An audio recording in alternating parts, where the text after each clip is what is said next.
Assalamualaikum warahmatullahi wabarakatuh. Selamat pagi semuanya. Bagaimana kabar Ananda pada pagi hari ini? Semoga selalu dalam keadaan sehat, selalu dalam perlindungan Allah Tuhan Yang Maha Kuasa, menyayangi dan menghormati kedua orang tua, menghormati Bapak Ibu guru, serta saling menghargai sesama teman. Nandaku yang dibanggakan, bertemu kembali dengan Ibu Eva Purwanti. Kita masih belajar mengenai Bahasa Indonesia kelas 8 semester 2 ini. Kali ini kita akan belajar mengenai struktur dan kebahasaan teks ulasan. Pada pertemuan sebelumnya, kita sudah belajar mengenai pengertian, tujuan, ciri teks ulasan, dan mengidentifikasi informasi teks ulasan. Nah, kali ini kita akan belajar mengenai struktur dan kebahasaannya. Namun sebelum memulai pembelajaran ini, marilah kita berdoa menurut agama dan kepercayaan masing-masing agar pembelajaran kita ini berjalan sesuai dengan harapan kita. Adapun kompetensi dasar yang akan kita capai pada hari ini adalah 3.12.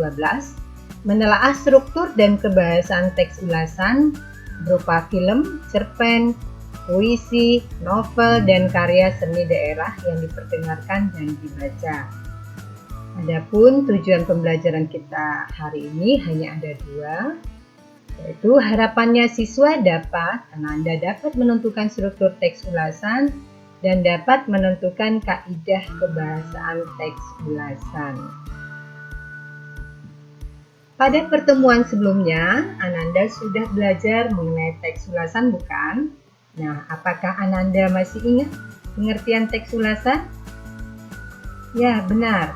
Teks ulasan itu adalah teks yang berisi ulasan, tanggapan, pemaparan, dan penilaian terhadap karya sastra, terhadap karya seseorang.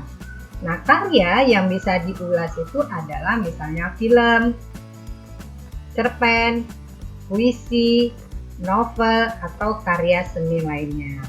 Nah, film, misalnya film Laskar Pelangi. Nah, puisi, misalkannya cerpen banyak sekali, bisa Cinta Dalam Diam. Nah, kemudian karya seni itu bisa karya seni pementasan drama, bisa karya seni hasil lukisan seseorang, dan sebagainya. Nah, Ananda sudah mengerti mengenai pengertian teks ulasan. Kita masuk ke dalam pokok inti dari pembelajaran kita ini, yaitu mengenai struktur teks ulasan. Struktur teks ulasan ini adalah bagian-bagian yang membangun sebuah teks ulasan sehingga menjadi suatu teks ulasan yang utuh. Nah, apa saja strukturnya? Di sini ada 6. Pertama adalah identitas karya, kedua orientasi, ketiga sinopsis, keempat analisis, kelima evaluasi, dan keenam rekomendasi. Akan Ibu perjelas satu persatu mengenai struktur teks ulasan ini. Yang pertama yaitu identitas karya. Nah, identitas karya ini mencakup judul, pengarangnya, penerbitnya siapa, tahun terbitnya, kota terbit, tebal halaman, dan ukuran buku. Itu kalau identitas karya. Yang kedua yaitu orientasi.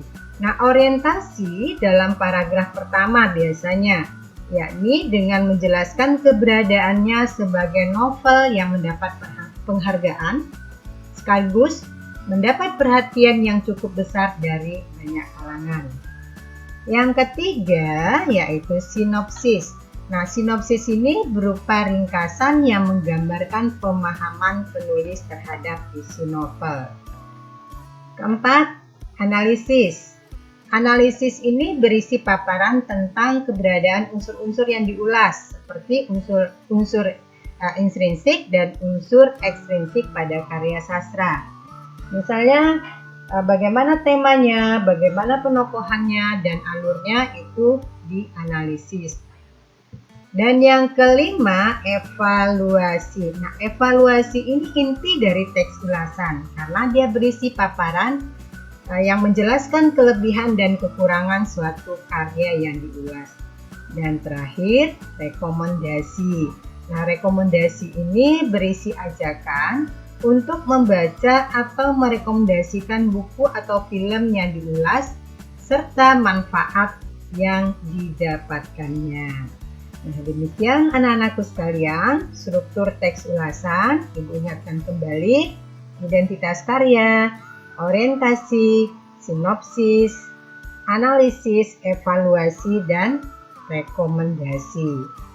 Berikutnya yaitu kaidah kebahasaan teks ulasan. Kaidah kebahasaan yang pertama yaitu menggunakan konjungsi penerang. Nah, konjungsi penerang ini contohnya yakni bahwa. Contohnya dalam kalimat, novel ini banyak memberikan pelajaran pada pembacanya, antara lain bahwa kita harus pandai bergaul dengan orang lain. Yang kedua, menggunakan konjungsi temporal. Nah, yang kedua ini menggunakan konjungsi temporal seperti kata sejak, semenjak, kemudian, akhirnya. Contoh dalam kalimat, sejak saat itulah pemahaman Hasan tentang agama mulai berubah. Dia mulai meragukan keberadaan Tuhan. Kaidah kebahasaan yang ketiga adalah menggunakan konjungsi penyebab. Contoh katanya sebab, karena, atau oleh karena itu. Contohnya dalam kalimat, lama-lama Hasan cemburu karena hubungan Kartini dengan Anwar semakin dekat. Sedangkan kaidah kebahasaan teks ulasan yang keempat adalah menggunakan pernyataan berupa saran. Contoh katanya hendaknya, harus. Nilai moral yang kedua adalah hendaknya. Kita mau memaafkan kesalahan orang lain yang sudah bertaubat. Nah, ini anak-anakku sekalian, kaidah kebahasaan teks ulasan itu ada 4, menggunakan konjungsi penerang, menggunakan konjungsi temporal, menggunakan konjungsi penyebab, menggunakan pernyataan berupa saran. Baik, kita lanjutkan kembali contoh dari struktur. Nah, kita lihat struktur. Struktur yang pertama tadi adalah identitas karya. Ini ada novel yang Ibu ambil, yaitu novel Komet. Penulis itu Tereleye. Penerbit Gramedia Pustaka Utama, tahun terbit bulan Mei 2018. Ini merupakan identitas karya. Yang kedua yaitu Komet adalah buku kelima dari serial Bumi, Bulan, Matahari, dan Bintang. Buku ini berkisah tentang persahabatan, pengorbanan, keberanian, dan perbuatan-perbuatan baik. Novel Komet masih menceritakan petualangan 3 sahabat yaitu Raib, Sally, dan Ali. Raib berasal dari tindakan. Sally berasal dari klan Matahari.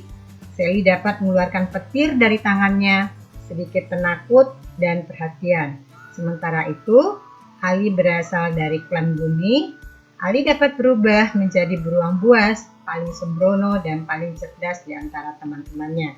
Ini merupakan orientasi.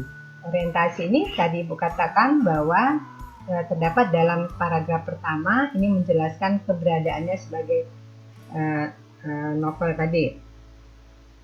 Kemudian berikut paragraf berikutnya, Raib, Sally, dan Ali di petualangan sebelumnya telah berhasil menggagalkan rencana Sekretaris Dewan Kota yang akan meruntuhkan pasak bumi untuk menghancurkan klan permukaan.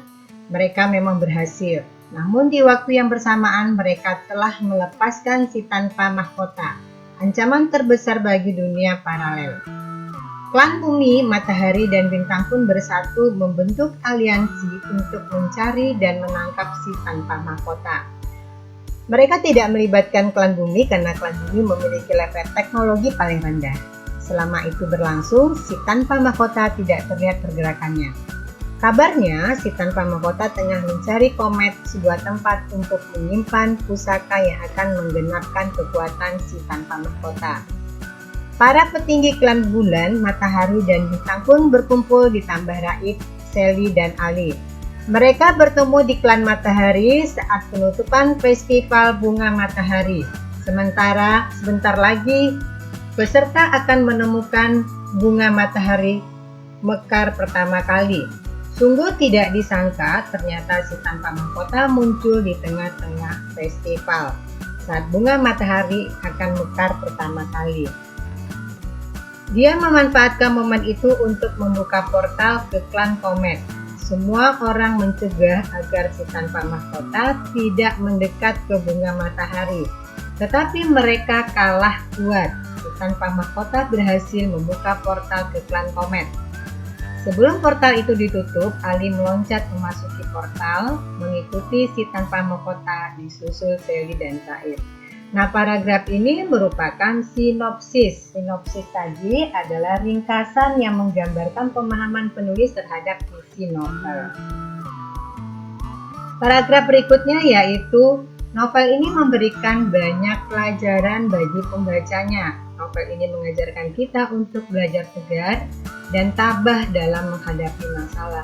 Selain itu, novel ini mengajarkan kepada kita tentang nilai-nilai kehidupan seperti kejujuran. Nah, paragraf ini dinamakan analisis. Nah, analisis tentang keberadaan unsur-unsur cerita. Seperti di sini tema, penokohan, alur, amanat. Kebetulan di sini adalah tentang amanat, pesan moral yang ingin disampaikannya. Dan paragraf berikutnya, gaya bahasa yang digunakan dalam novel ini sangat baik. Novel ini disertai dengan humor-humor lucu di tengah-tengah percakapan. Akan tetapi, humor tersebut tidak berlebihan sehingga pembaca dapat menikmatinya tanpa harus mengesampingkan cerita asli. Namun di dalam novel ini terdapat banyak typo atau kesalahan ketik. Selain itu, alur cerita mudah ditebak dan ending ceritanya harus berlanjut ke buku berikutnya. Nah, ini merupakan evaluasi. Evaluasi itu berisi tentang kelebihan dan kekurangan suatu karya. Dan paragraf terakhir ini, novel Komet masih sama dengan novel-novel sebelumnya. Cerita diawali di klan Bumi yang berlanjut ke klan lainnya menuju pengalaman tidak terduga. Novel ini selalu membuat pembaca tertarik menamatkan serinya untuk menemukan sebuah kegregatan di luar dugaan. Selain itu, buku ini sangat direkomendasikan untuk dibaca karena mengandung banyak pesan kehidupan. Nah, ini adalah struktur yang keenam, yaitu rekomendasi. Demikian anandaku semua, pembelajaran kita hari ini. Kita sudah belajar mengenai struktur dan kebahasaan teks ulasan. Terima kasih sudah belajar hari ini. Sampai jumpa dalam video pembelajaran berikutnya. Wassalamualaikum warahmatullahi wabarakatuh. Selamat pagi.